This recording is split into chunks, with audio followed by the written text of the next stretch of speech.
Assalamualaikum warahmatullahi wabarakatuh. Perkenankanlah saya menyampaikan aksi nyata 1.4 pada program calon guru penggerak. Perkenalkan, nama saya Dewi Susanti, CGP Angkatan 7 dari Kabupaten Kudus. Saya dari SMK PGRI 2 Kudus. Pada kesempatan ini saya akan menyampaikan diseminasi budaya positif yang saya sampaikan kepada teman-teman saya di SMK PGRI 2 Kudus agar Bapak Ibu bisa menerapkan budaya positif seperti apa yang saya dapatkan di program calon guru penggerak. Berikut adalah rancangan tindakan aksi nyata yang sudah saya susun untuk saya laksanakan untuk kegiatan budaya positif yang akan saya terapkan kepada murid-murid saya di SMK PGRI 2 Kudus.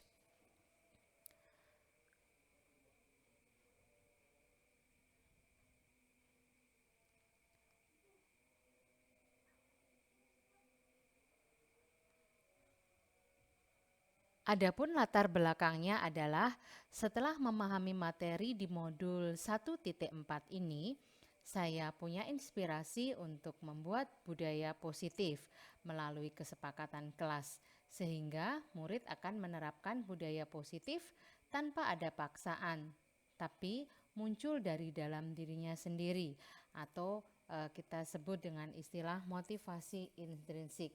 Jadi anak-anak akan melaksanakan kegiatan ini tanpa ada paksaan dari siapapun.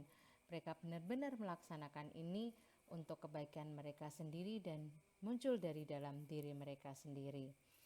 Adapun tujuan aksi nyata ini adalah agar murid dapat melaksanakan budaya positif dari dalam dirinya sendiri atau dikenal dengan motivasi intrinsik.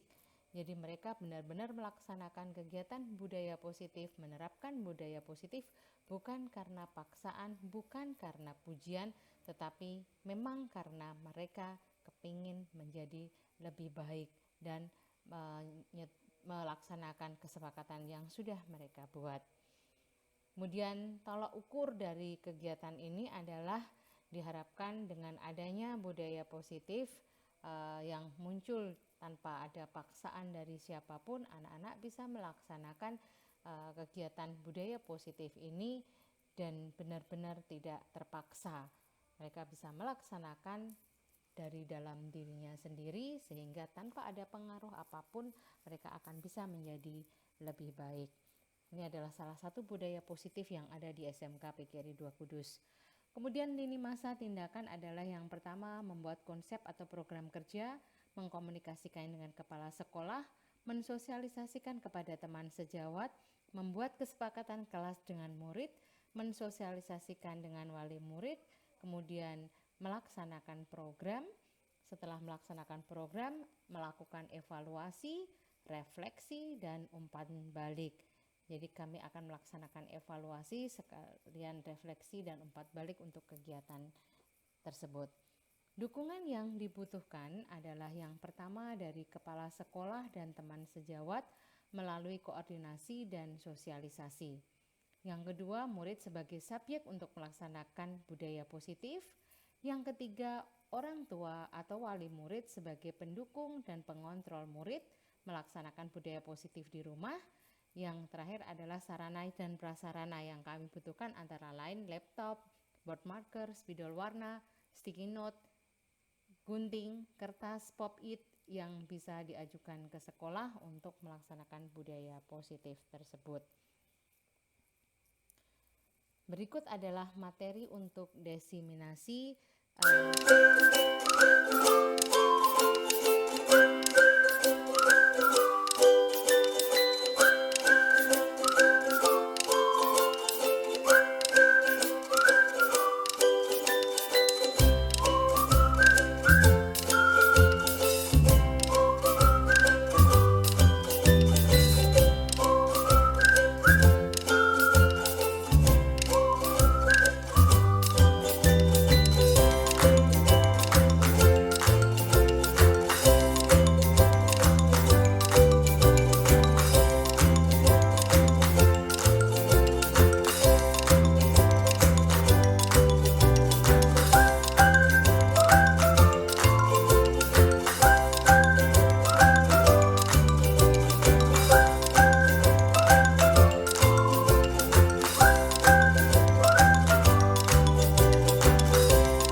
pada pagi yang berbahagia ini, Bapak Ibu, kami akan menyampaikan sosialisasi budaya positif. Apa sih itu budaya positif, Bapak Ibu? Nah, mungkin selama ini nanti Bapak Ibu akan melihat ini adalah ilmu yang saya dapatkan dari guru penggerak. Nanti Bapak Ibu calon guru penggerak juga akan mendapatkan ini, dan harapannya nanti sekolah kita juga akan menjadi sekolah penggerak. Yang dari ilmu yang kita keluarkan, nanti Bapak Ibu guru penggerak selanjutnya juga bisa mendapatkan ilmu ini ya. Baik Bapak Ibu, apa itu budaya positif? Ya, ini tentunya kita akan mencetak anak-anak yang punya karakter yang baik ya, selain ilmu yang bermanfaat. Bapak Ibu, nah, sebelum saya sampaikan budaya positif, perkenankanlah saya menyampaikan disiplin positif. Apa sih itu disiplin positif? Yaitu unsur utama dalam konsep budaya positif. Jadi budaya positif diawali dengan disiplin positif. Disiplin yang berasal dari diri sendiri dan disebabkan karena rasa tanggung jawab yang muncul dari dalam sendiri. Jadi nanti harapannya Bapak Ibu setelah ini Bapak Ibu bisa menerapkan disiplin positif kepada anak-anak didik kita semuanya. Kenapa kami mengundang Bapak Ibu ke sini? Jadi anak-anak akan merasa itu adalah kebutuhan mereka, bukan karena paksaan, bukan karena pujian, tapi memang karena dari diri sendiri, akan tumbuh dari dalam diri sendiri, Bapak Ibu. Kemudian berikutnya adalah cara menerapkannya bagaimana, Bapak Ibu? Cara menerapkan disiplin yaitu dengan mengajarkan anak bertanggung jawab dan menumbuhkan kesadaran diri berdasarkan nilai-nilai kebajikan. Apa itu nilai-nilai kebajikan? Nanti kita akan belajar selanjutnya ya. Di sini saya tidak akan hanya men-sharingkan ilmu, bukan berarti saya lebih baik adalah nanti saya mendapatkan ilmu lebih dulu, jadi akan kami berikan kepada Bapak Ibu semuanya. Apa itu nilai-nilai kebajikan? Kemudian lebih ke arah disiplin diri yang dapat mengontrol diri dalam melakukan segala tindakan. Nah, nanti anak-anak diharapkan mereka dapat kedisiplin dirinya untuk mengontrol dirinya untuk melakukan segala tindakan, dan dapat membuat murid memahami dan menyadari berdasarkan motivasi internal, bukan akibat hukuman, ujian maupun paksaan dari Bapak Ibu semuanya. Jadi mereka nanti akan bisa melaksanakan kegiatan itu dari motivasi internal. Motivasi diri itu ada dua, Bapak Ibu. Mungkin Bapak Ibu guru sudah mengetahui ya. Motivasi perilaku manusia itu ada motivasi internal dan motivasi eksternal. Nah, apa motivasi internal? Yang pertama adalah internal ya, untuk menghindari ketidaknyamanan atau hukuman. Biasanya anak-anak melakukan hal ini itu biar tidak dihukum. Ya, mereka melaksanakan ini. Kenapa kamu tidak terlambat, anak-anak? Biasanya karena mereka tidak dihukum. Ini adalah internal. Maaf ya, tulisannya dari yang pertama adalah internal. Kemudian yang kedua untuk mendapatkan imbalan atau penghargaan dari orang lain. Biasanya kalau anak-anak mungkin tidak terlambat, kita akan jadikan contoh. Begitu udah Bapak Ibu. Mas Andi misalnya nggak pernah terlambat, selalu memperhatikan Bapak Ibu guru, akhirnya dia mendapatkan apa? Pujian. Mungkin teman-temannya yang lain akan menyatakan ini, oh ya aku kalau tenang itu biar saya mendapatkan pujian dari Bapak Ibu guru, biar saya dapat pujian dari teman-teman saya.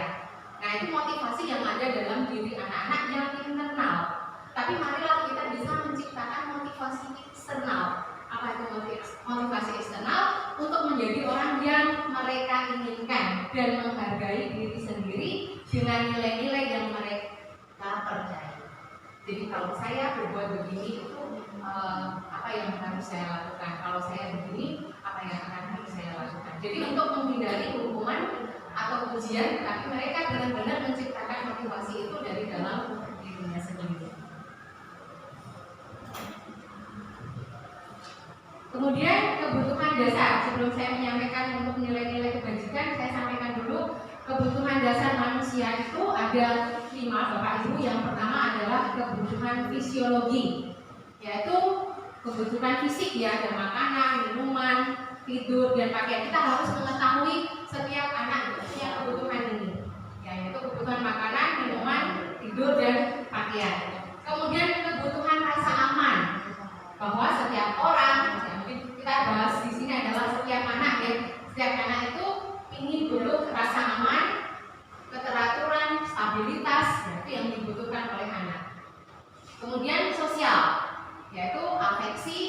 relasi dan keluarga.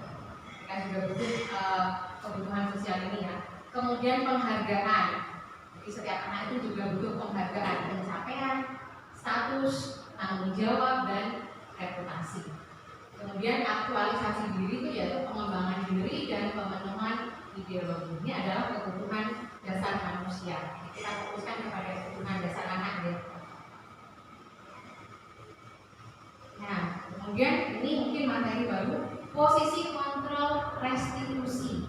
Jadi kita sebagai guru Bapak Ibu, menurut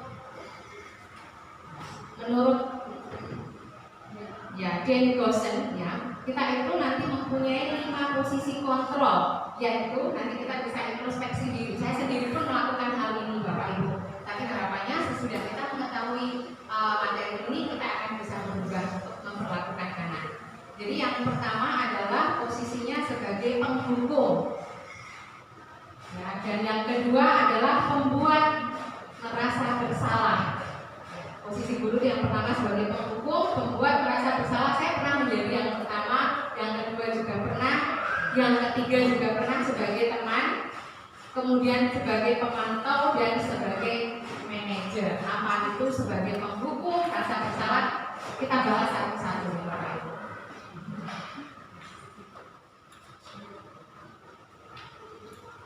Nah, sebagai penghukum ini mungkin kita selama ini sering menghukum anak. Ketika mereka melakukan sebuah kesalahan, kita akan menyatakan seperti ini. Inilah ciri-ciri kita sebagai guru adalah sebagai penghukum.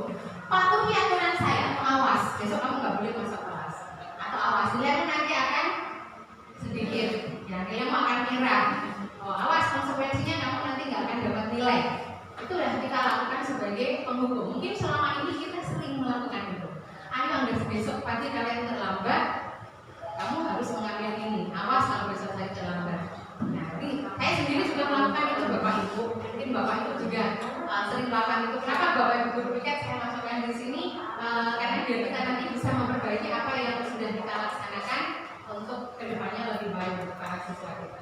Kemudian kamu selalu saja salah. Ya, misalkan Mas A selalu datang terlambat, kamu loh Mas datang terlambat terus setiap hari. Habis ini nanti kamu harus lari 10 kali, 3 kali dan sebagainya. Nanti saya akan sampaikan kepada Bu Ida untuk masalah ini. Jadi hindarilah kita menghukum anak apapun yang terjadi. Coba nanti kita akan menjadi sebagai seorang manajer yang pada titik puncaknya seperti itu. Kemudian selalu pasti, selalu yang terakhir selesai. Selalu kamu lagi. Nanti kita dulu seperti ini senantiasa percaya hanya ada satu cara agar pembelajaran bisa berhasil, yaitu cara dia. Sehingga ketika misalkan anak terlambat kemudian saya menghukum, menurut saya hukumannya adalah anak ini harus keluar dari kelas saya. Nanti dia akan jera. Jadi yang mempunyai posisi ini mempunyai anggapan seperti itu. Ini tidak hanya ketika di dalam sekolah ya Bapak Ibu, tetapi di dalam kelas kita pasti punya siswa-siswi yang seperti ini, nggak pernah mengerjakan PR. Kamu lagi nggak mengerjakan PR, dia sana keluar atau mengerjakan di depan atau berdiri di depan. Kita senantiasa menghukum mereka. Nah ini yang mungkin selama ini atau mungkin Bapak Ibu nggak ada yang di posisi ini, alhamdulillah ya. Saya sendiri mengakui saya juga ada posisi ini ya. Kemudian yang kedua adalah sebagai pembuat merasa bersalah. Jadi saya membuat merasa bersalah. Kalau yang di sini mungkin yang sering begini. Nah ini loh yang gara-gara kalian itu masuk terlambat saya dapat marah dari kepala sekolah. Ini saya yang disalahkan. Nah, itu seperti itu mungkin yang sering sekali saya dengar. Ibu sangat kecewa sekali dengan kamu. Ini membuat akhirnya kalau kita mengatakan itu, anak-anak akan merasa dia itu bersalah.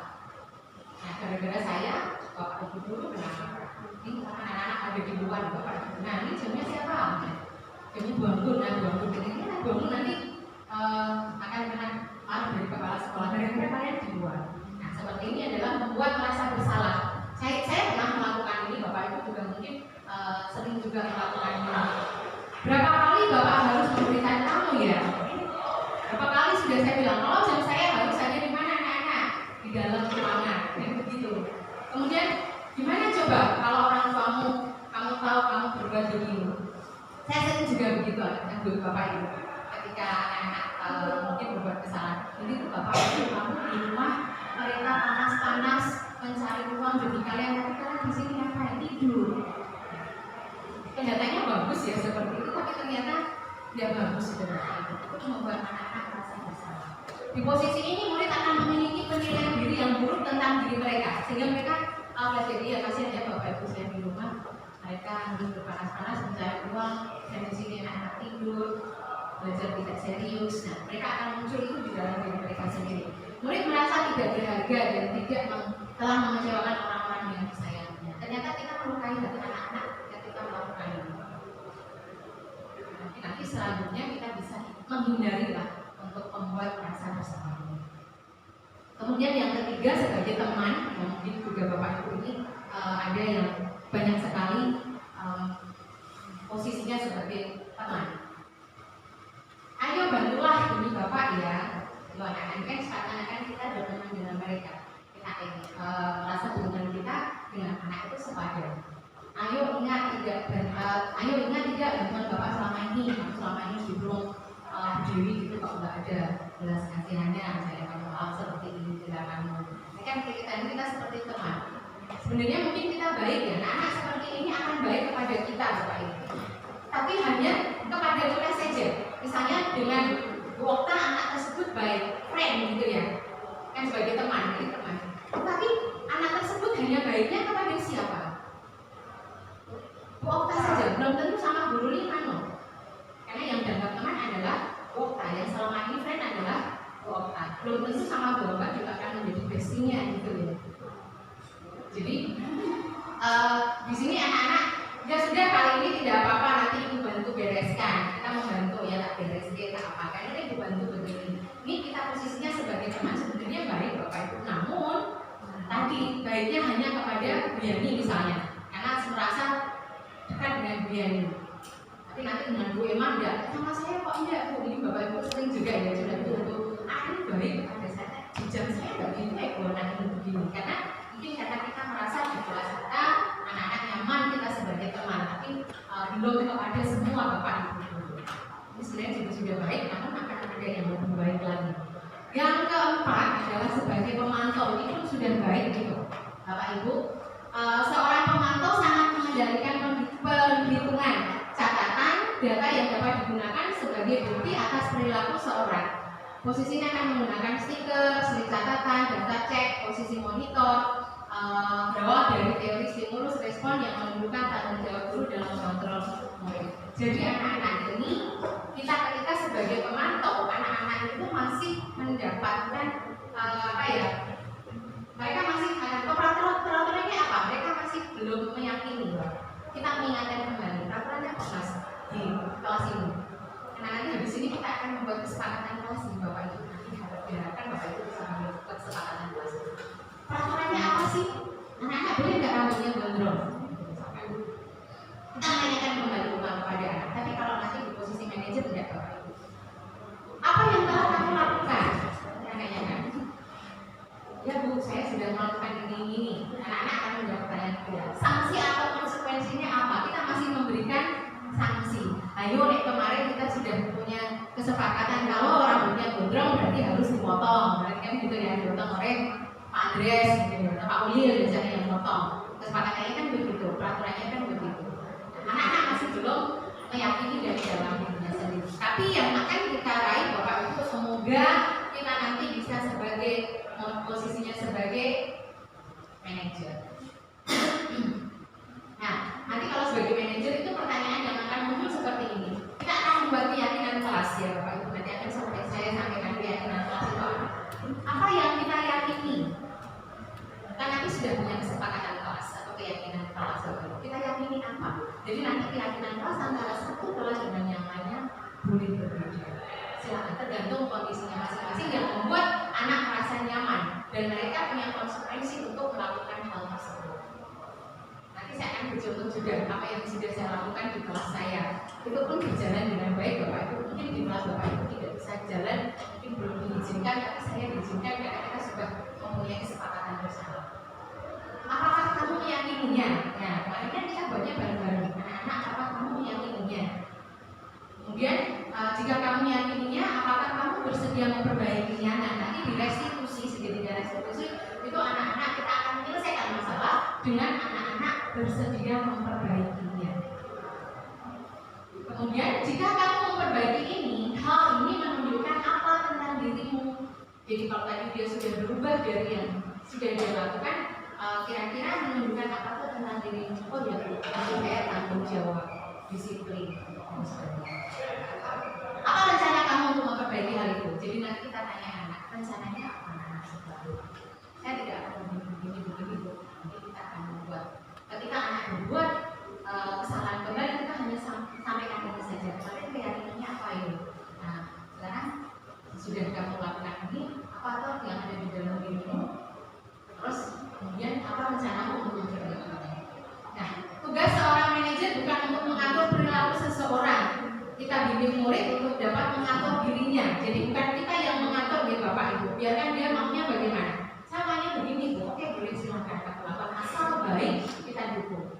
Kemudian seseorang manajer bukan memisahkan murid dari kelompoknya, tapi mengembalikan murid tersebut ke kelompoknya dengan lebih baik dan kuat. Biasanya anak kalau yang cenderung tidak baik ya mungkin itu akan terpisah dengan sendirinya oleh teman-temannya.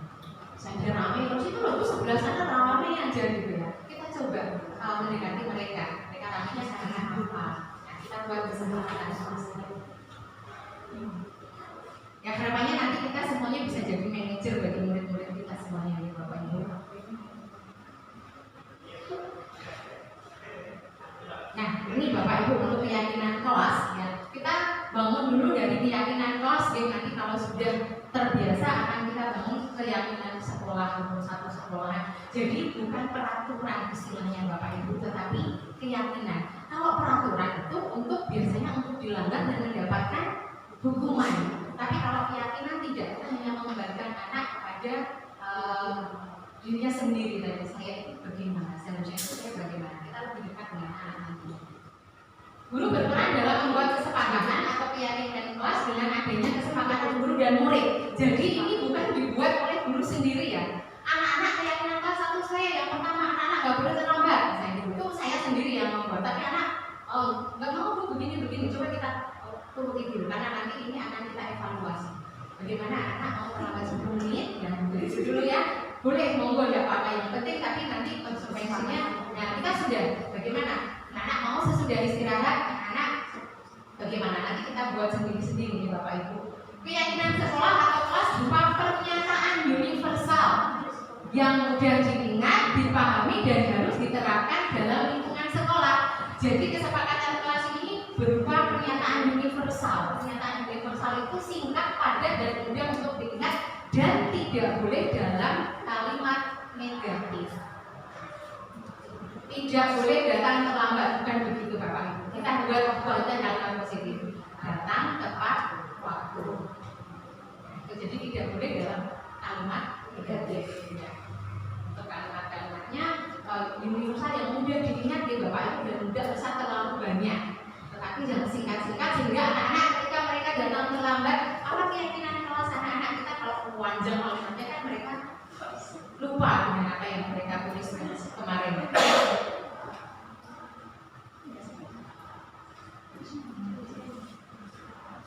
Nah, ini untuk keyakinan kelas Bapak Ibu bersifat abstrak. Kemudian berbentuk positif ya, tidak boleh kalimatnya negatif, tidak terlalu banyak dan mudah diingat. Saya kan tadi datang tepat waktu, insya Allah kan mudah deh. Tidak begini anak-anak kelas 10 ini dilarang tidak boleh datangnya harus tepat waktu pukul 06 tidak, kamu nggak usah panjang-panjang. Itu kan sudah ada di dalam keyakinan sekolah nanti secara umum ya. Tidak terlalu banyak dan mudah diingat, dibuat bersama oleh guru dan siswa. Ini deh Bapak Ibu, ini adalah kesepakatan bersama antara guru dengan siswa. Nah mungkin nanti awalnya dengan wali kelas dulu ya. Kemudian bersedia meninjau dari waktu ke waktu. Nah ini tadi yang saya bilang. Mungkin anak-anak kesepakatannya saya buat ini kesepakatannya di kuliner 1 dan 2 Bapak Ibu. Anak-anak menyatakan bagaimana mereka mau makan ternyata. Boleh makan dalam pembelajaran tapi tetap fokus. Gitu. Kemarin saya coba. Nah, hasilnya bagaimana? Nanti saya evaluasi. Oke, boleh deal ini kelas 1 dengan kelas 2 itu luar biasa mereka. Kalau K3 kalimatnya yang biasa-biasa saja. Oke, saya ACC kesepakatan pasang anak-anak boleh makan. Dan saya saja tadi ya kesepakatan antara anak-anak dengan Bu Dewi. Ketika mereka mulai diskusi Bapak Ibu, ya kayaknya kita kalau diskusi begitu ya ada makan. Begini, Bu Dewi juga boleh bedakan gitu. Saya juga makan gitu kan. Anak-anak boleh makan. Ternyata hasilnya Bapak Ibu luar biasa. Saya kira anak-anak tidak fokus, tetap fokus karena kalimatnya yang pertama adalah boleh makan dan tetap fokus. Mereka pada makan sendiri-sendiri. Yang memang mau mengikuti aturan kita, kesepakatan kelas kita. Ada yang bawa cemilan, ada yang bawa apa, tapi makanan ringan ya, bukan makanan berat. Kesepakatannya adalah snack. Mungkin mereka sambil makan ini, saya lihat juga anak-anak kok jadi sulit, bagaimana ya? Bagaimana ada ini begitu. Anak-anak fokus ya, tetap fokus ternyata mereka. Ketika saya tanyakan kembali, anak-anak nyaman nggak ketika kalian makan sambil kalian diskusi begini? Nyaman, enak. Dan ketika presentasi juga hasilnya luar biasa. Di kelas K1 itu mereka menyampaikan dengan luar biasa, maju pun dengan luar biasa. Jadi untuk kesepakatan yang boleh dimakan, ini nanti boleh kesepakatan kita loh Bapak Ibu, misalnya nanti makan apa? Nah sekarang apa? Mungkin anak-anak dalam posisi lapar karena saya posisi jam 3, 4 itu pakai anak-anak mungkin yang belum sarapan atau yang mau makan pagi sudah lapar gitu. Jadi boleh anak-anak makan. Ternyata malah konsentrasinya tinggi. Karena ketika perut dalam keadaan kosong itu konsentrasi kita tidak bisa. Ini Bapak Ibu sendiri juga bisa merasakan. Ya, tadi harusnya saya mau menerapkan dulu kesepakatan di dalam rapat ini. Jadi boleh kesepakatan itu setiap rapat beda-beda. Di rapat ini kesepakatannya begini, kita buat kesepakatan di awal. Monggo tidak apa-apa kalau mau di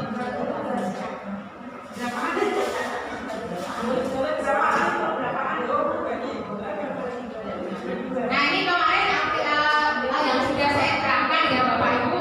Ini yang pertama untuk kelas kuliner 1 yang kan sudah saya tulis tadi karena mungkin Bapak Ibu akan merasa kok boleh begitu, tapi kenyataannya Bapak Ibu anak-anak ternyata hasil itu makan minum Bu. Kalau kemarin saya boleh makan tapi bukan makan berat ya, bukan nasi, tapi hanya snack ringan. Coba nanti Bapak Ibu bisa terapkan di kelasnya. Anak-anak lebih konsentrasi.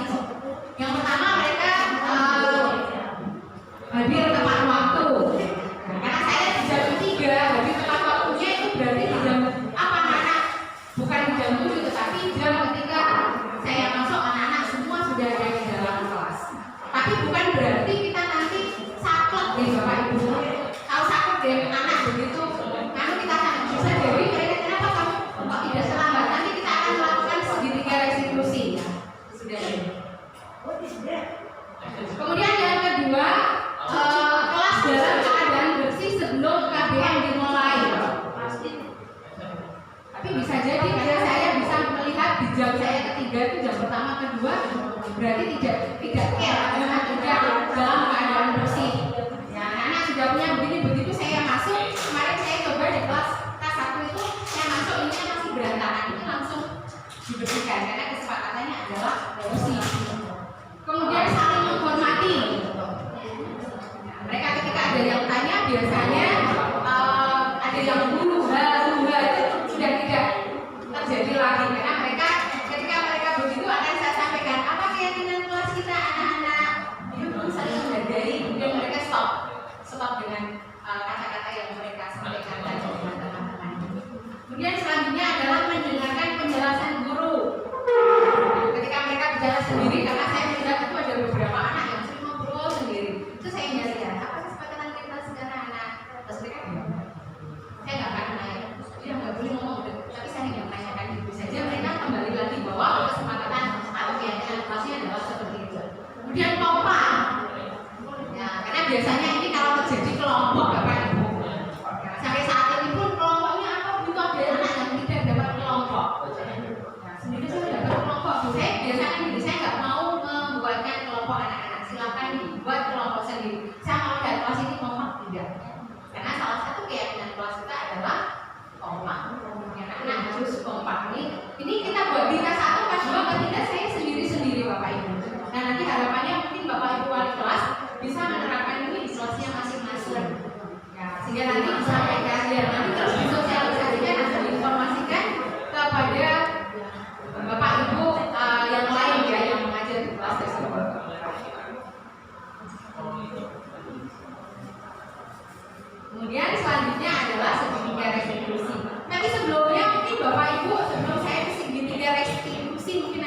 sudah pernah mendengar restitusi? Ya, sebelumnya ada pertanyaan untuk materi yang posisi kontrol, kita kemudian kesepakatan kelas. Bapak Ibu mungkin ada yang mau ditanyakan dulu, benar dulu. Salam ya, boleh monggo, nanti kita kesepakatan dan kita buat kesepakatan juga. Apakah setiap guru membuat seperti itu? Apakah setiap kelas? Mungkin bakunya setiap kelas, tapi nanti disosialisasikan kepada Bapak Ibu yang mengajar. Kita kan sudah punya grup kelas masing-masing ya, yang dimana Bapak Ibu guru ada di dalamnya. Berarti anak-anak di kelas ini tuh begini-begini. Boleh nanti misalkan satu saat karena mungkin makan yang pertama itu saya dua hal yang mungkin Bapak Ibu belum semuanya setuju dengan saya. Yang pertama makan, tapi hasilnya ternyata luar biasa. Kemungkinan ada yang serius. Kemudian yang kedua adalah menggunakan handphone. Nah, kalau menggunakan handphone di masa sekarang, kok anak-anak tidak diizinkan menggunakan handphone, kelihatannya tidak pas. Karena sekarang kan handphone jalan. Kadang saya materi juga menggunakan handphone, tapi tulisannya kan tidak boleh mengoperasikan handphone. Itu kan harus ada tambahannya lagi ya Pak. Nah, dalam pembelajarannya khususnya untuk materi jangan buka apa? Kemarin saya bilang gini, jangan membuka sosial media. Ternyata anak harus upload itu ke Facebook boleh. Kan bisa jadi. Nah, ya berarti bukan buka sosial medianya apa? Nanti kita buat lebih menjurus ya. Lebih spesifiknya bagaimana? Monggo silakan apakah nanti punya mau sesudah dari ruangan ini Bapak Ibu apakah mau membuat kesepakatan kelas sendiri-sendiri atau guru sendiri-sendiri. Karena kalau guru sendiri-sendiri satu kelas itu nanti bisa banyak gitu Bapak Ibu. Karena itu kan harus dipasang karena kita nanti mengingatkan anak-anak kesepakatan kelas itu apa. Ketika yang pertama mungkin yang umum dulu. Ya, ini nanti bisa minta tolong sama Bapak Ibu wali kelas untuk bisa membuat kesepakatan kelas.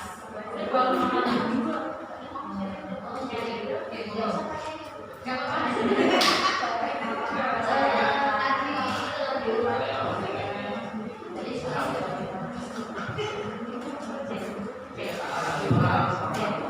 Assalamualaikum warahmatullahi wabarakatuh. Terima kasih atas kesempatan yang diberikan kepada saya. Saya saja bagus sekali ada semacam kesepakatan seperti itu sehingga kita itu tidak selalu melakukan semacam paksaan-paksaan atau berbuat yang positif. Makanya harus ada sekarang kan kita kalau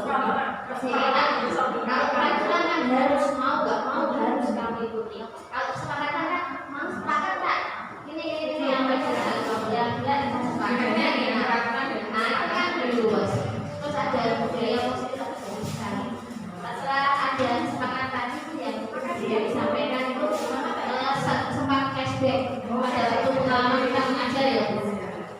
Sebelum ada peraturan di awal misalnya kita belajar seperti tadi tersebut bagus tapi kadang pas kita accidentally di kelas mau mulai pelajaran kemudian kita bikin kesepakatan kecil aja bisa gitu tapi memang harus untuk dipakai apalagi kalau jam-jam pas panjang gitu panjang misalnya itu kan panjang sekali produktif atau punya panjang bahasa Inggris saya sambungkan gitu jadi ada kesepakatan bolehlah dengan aktivitas sama masuk HP tapi tugas tetap sesuai deadline itu selesai pelajaran dikumpulkan nah itu malah lebih enak daripada awas ya ini ya itu ya kita juga kayak jadi orang kejam lama-lama kalau ini nanti kita juga mantelnya mantel kita kan kalau sama-sama sepakat kita lebih enak jadi mungkin nanti akan segera ditindaklanjuti itu kita kalau flashback juga aku tahu mau sebenarnya ya tanpa ada kata seperti itu kalau ini kan sudah ada rapi maksudnya sudah ada pengetahuan lagi bahwa ada semacam kesepakatan antara guru maupun dengan siswanya apakah kualitas nanti yang akan disarankan oleh Bu Devi. Demikian dari saya. Terima kasih. Assalamualaikum warahmatullahi wabarakatuh. Terima kasih Mbak Bu. Ini juga tadi kita sudah membuat kesepakatan boleh makan nih Bapak Ibu. Jadi kalau misalnya saya makan ini kalau kita sudah sepakat kan dengan makan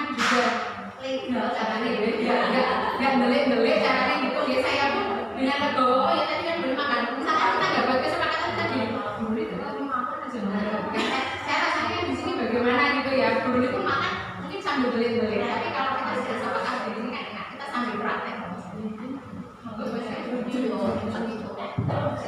Monggo Mas. Yang sudah beberapa disampaikan oleh teman-teman guru. Ini kesepakatan ini juga memang apalagi kita rutin ya Bu, memang misalkan terutama yang jam terakhir kalau di Selasa seperti ini saya ngajar jam terakhir kali ya. Jadi anak-anak misalkan udah memang capek, lapar dan sebagainya.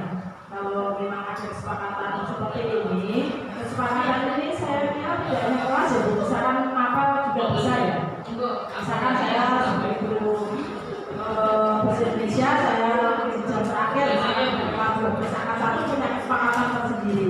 Yang penting itu kesepakatan antara guru dan peserta disini itu ya. Kemudian untuk kesepakatan ini, misalkan wali kelas dengan peserta yang kelas itu, apakah harus tertulis, apa hanya apa bisa kesepakatan itu berupa tulisan saja. Tapi disepakati semua tahu. Tapi mungkin untuk sosialisasi ke yang lain yang agak susah kalau tidak bisa tulis. Terima kasih Bu. Terima kasih Bu. Baik, terima kasih Bu Ambar, Bang Nur dan Bu Asia. Jadi Bang Nur sharing cerita ya. Oh iya, nanti di sini ya bisa jawab dulu. Tadi Bu Ambar, kita sementara kesepakatan kelas dulu ya Bapak Ibu.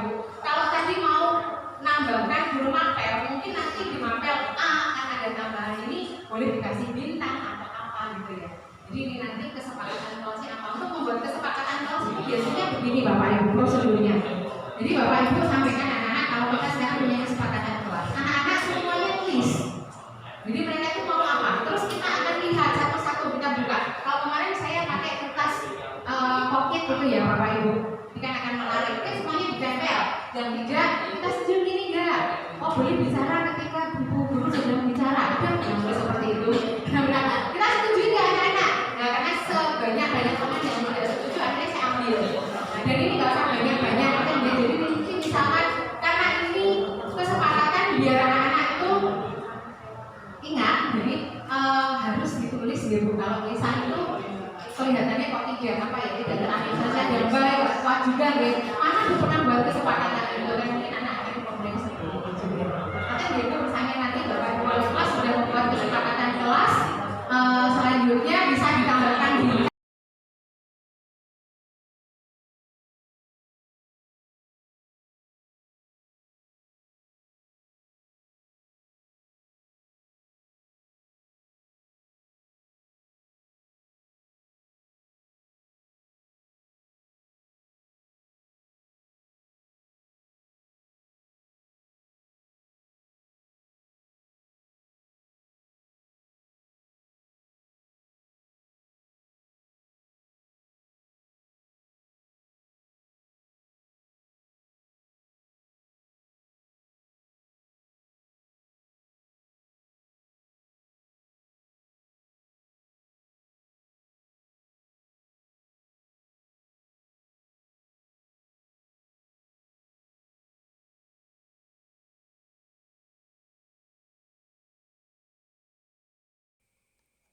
Setelah pertanyaan dari Bapak Ibu guru tentang posisi kontrol guru, saya menyampaikan tentang segitiga restitusi kepada Bapak Ibu guru atau teman sejawat kami. Ya, kemudian kami melakukan diskusi tentang segitiga restitusi. Apa itu segitiga restitusi? Ada 3 tahapan. Yang pertama adalah menstabilkan identitas, validasi tindakan yang salah, dan menanyakan keyakinan.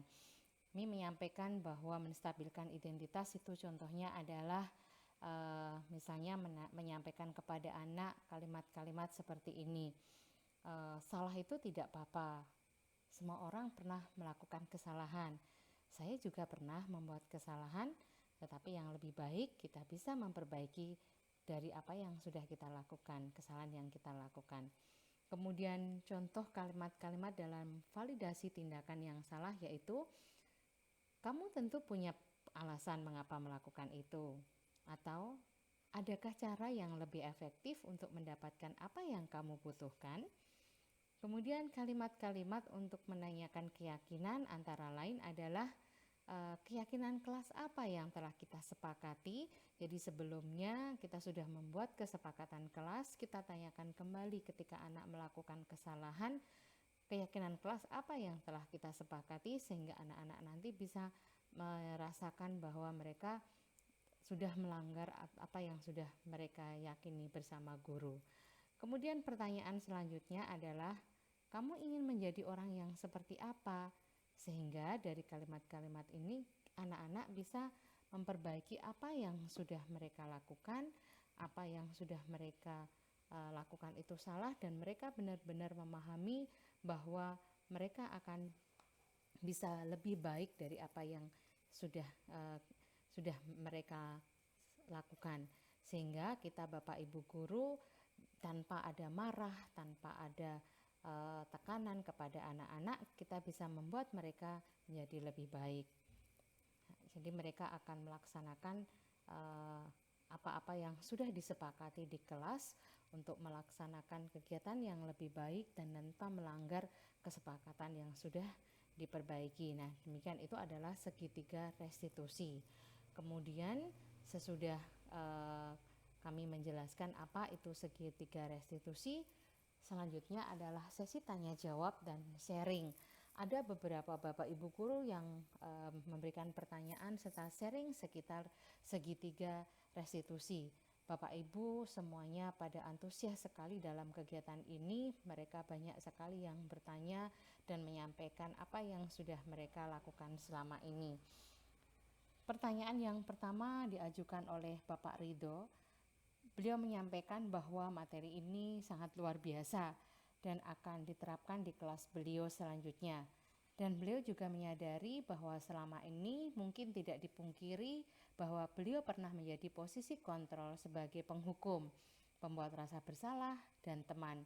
Namun kita para guru akan sepakat bahwa kedepannya kita akan melakukan perbaikan-perbaikan untuk menjadi posisi kontrol atau menempatkan diri kita sebagai manajer, sehingga diharapkan anak-anak tidak akan merasa tertekan, tidak terluka hatinya, tetapi mereka bisa menjadi lebih baik dan motivasi itu muncul dari dalam diri mereka sendiri.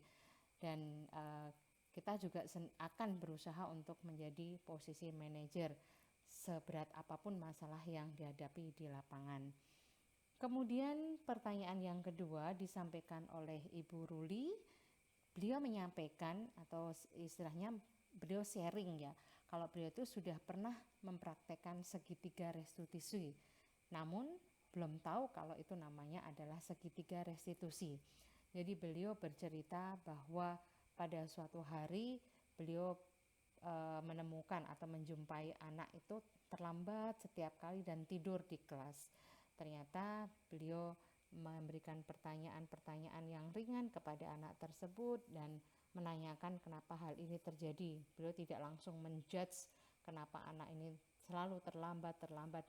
Ternyata anak tersebut selalu membantu orang tuanya di pagi hari untuk belanja ke pasar, karena orang tuanya harus berjualan di pagi hari, sehingga dia selalu terlambat ke sekolah dan pasti ngantuk di dalam kelas. Nah, itu adalah sharing dari Ibu Ruli. Kemudian yang selanjutnya ada dari Ibu Horit ya. Beliau senang sekali dengan adanya keyakinan kelas ini dan menanyakan tentang apakah kesepakatan atau keyakinan kelas yang dibuat di setiap guru mapel atau per kelas itu membuat sendiri-sendiri. Karena dari apa yang kita sampaikan itu bisa jadi mungkin guru per kelas guru per mapel bisa membuat sendiri, atau mungkin setiap kelas itu akan mempunyai kesepakatan kelas masing-masing, karena beliau ingin sekali menerapkan kesepakatan atau keyakinan kelas ini di kelas beliau sesudah dari desiminasi ini selesai. Itu yang disampaikan oleh Ibu Horit. Dan dari kami menjawab bahwa sebenarnya keyakinan atau kesepakatan kelas itu dapat dibuat di setiap kelas, atau dari guru mapel sendiri juga bisa menyampaikan kesepakatan kelas tersebut. Namun apabila ada tambahan atau ada hal-hal yang penting, kesepakatan tersebut bisa dibuat di antara peserta didik dulu, kemudian nanti di masing-masing guru mapel bisa menambahkan apa yang belum ada di kelas tersebut dan bisa akan tetap dievaluasi ke depannya apakah kesepakatan kelas yang sudah dibuat antara guru mapel dengan anak-anak tersebut bisa dilaksanakan terus atau mungkin harus ada evaluasi apakah akan dilanjutkan atau mungkin akan direvisi kalimatnya dan kami sampaikan bahwa untuk membuat kesepakatan kelas tersebut anak-anak harus kita membuatnya dalam bentuk yang positif, bukan kalimat negatif. Nah, dalam kesempatan diseminasi itu saya menyampaikan kesepakatan kelas yang sudah dibuat dengan anak-anak yang sudah saya praktekkan di kelas saya, bahwa saya mengajar di 3 kelas 10, yaitu di kelas kuliner 1, 2, dan 3.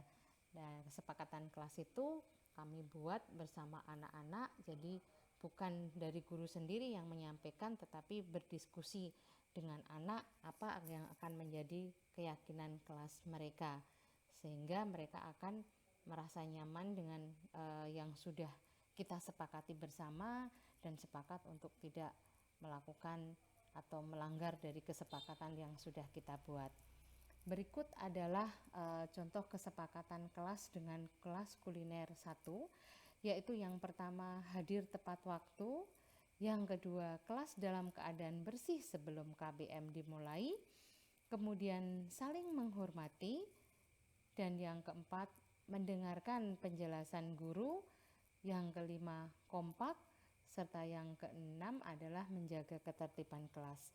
Setelah saya melaksanakan atau membuat kesepakatan kelas ini, ternyata anak-anak benar-benar melaksanakan kesepakatan yang sudah kita sepakati.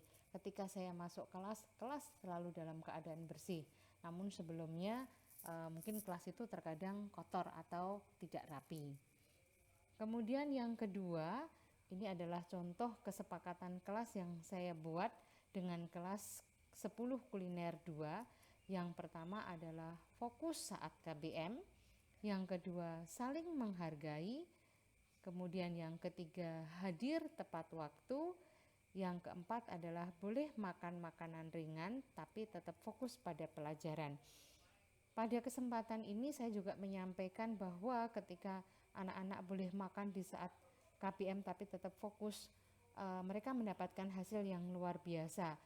Hasilnya bagus, sehingga kami lanjutkan kesepakatan kelas ini, anak boleh makan makanan ringan di kelasnya. Kemudian yang ketiga adalah kelas dari kelas kuliner 3. Yang pertama kesepakatan kelasnya adalah kelas dalam keadaan bersih sebelum KBM, datang tepat waktu, mengumpulkan tugas waktu, mendengarkan penjelasan guru dan konsentrasi, serta yang terakhir adalah berbicara dengan sopan kepada siapapun. Nah, ini adalah kesepakatan kelas yang sudah saya buat dengan kelas saya yang saya sharingkan dalam diseminasi budaya positif kepada teman sejawat saya di SMK PGRI 2 Kudus. Nah, berikut adalah testimoni dari Bapak Kepala Sekolah. Saya berterima kasih sekali karena Bapak Kepala Sekolah sangat mendukung saya sebagai calon guru penggerak, dan beliau juga merasa senang dengan adanya diseminasi ini. Dengan adanya penerapan budaya positif ini diharapkan pendidikan bisa berpihak kepada murid, anak tidak merasa tertekan, Bapak Ibu melayani anak dengan baik, dan ketika posisi kontrol guru bisa menempatkan dirinya sebagai manajer. Hal itu akan sangat luar biasa karena kita akan menjadi lebih dekat dengan anak. Jadi akan pembelajaran yang berpihak pada anak akan tercapai. Berikut adalah testimoni teman sejawat. Ibu Imawan Sidauruk, saya sebagai partner Ibu Dewi sangat senang dan bangga dengan semua apa yang sudah didapat Bu Dewi sebagai guru penggerak sudah disampaikan kepada kami, sudah ditularkan kepada kami. Salah satu contoh budaya positif. Nah, di materi budaya positif sangat banyak bisa kita terapkan kepada anak-anak, di mana anak-anak itu kita ajari kita sebagai manajer terhadap anak-anak. Jadi anak-anak itu belajar dengan senang, dengan luwes, dan begitu juga dengan ibu gurunya sangat happy. Nah, semoga dengan materi-materi sebagai guru penggerak nanti akan tetap disampaikan kepada kami sebagai partner kerja supaya memotivasi kami untuk lebih mendidik anak lebih baik lagi, lebih menyenangkan dan juga lebih luas. Begitu, terima kasih, selamat pagi.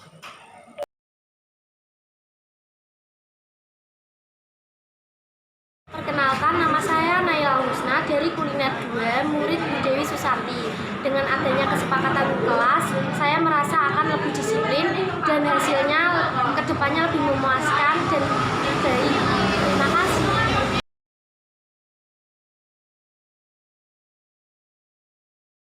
Assalamualaikum warahmatullahi wabarakatuh.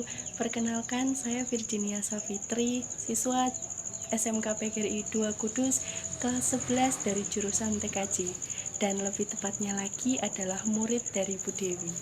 Di sini saya akan merasa senang ketika guru-guru akan melaksanakan segitiga restitusi, karena akan membuat siswa merasa nyaman ketika mereka melakukan kesalahan seperti datang terlambat ke sekolah, karena guru-guru tidak akan langsung memarahi siswa tersebut, akan tetapi ditanya kenapa alasan siswa tersebut datang terlambat ke sekolah. Sekian pendapat saya mengenai segitiga restitusi. Wassalamualaikum warahmatullahi wabarakatuh. Perkenalkan, nama saya Ara, saya kelas 11 Patisserie, saya muridnya Bu Dewi.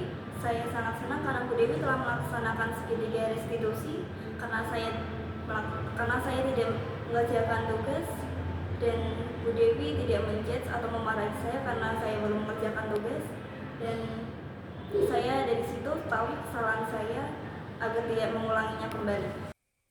Berikut adalah teman-teman sejawat saya, dan kami punya komitmen bersama.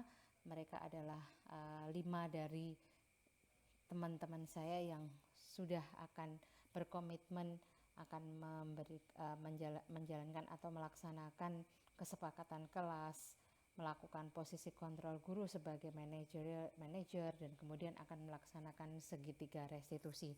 Beliau sangat mendukung kegiatan ini dan menyambut baik apa yang sudah saya diseminasikan, dan berjanji bahwa beliau akan segera melaksanakan budaya positif dan mendukung kegiatan budaya positif di SMK PGRI 2 Kudus. Setelah itu kami juga berdiskusi dengan Bapak Kepala Sekolah bahwa semua unsur yang ada di SMK PGRI 2 Kudus, dari kepala sekolah, wakil kepala sekolah, Bapak Ibu guru, serta anak-anak di sekolah akan melaksanakan budaya positif, dan kami akan melaksanakan atau membuat kesepakatan sekolah yang tentunya akan didukung sekali oleh Bapak Kepala Sekolah ya, untuk melaksanakan kesepakatan sekolah yang selama ini kita membuatnya peraturan sekolah yang mungkin ada sesuatu yang tidak berpihak kepada murid. Jadi setelah ini kami akan membuat kesepakatan sekolah dan kesepakatan kelas yang intinya akan membuat budaya positif di SMK PGRI 2 Kudus. Kami tetap bersemangat untuk melaksanakan budaya positif demi anak-anak dan demi kemajuan SMK PGRI 2 Kudus. Demikian, terima kasih.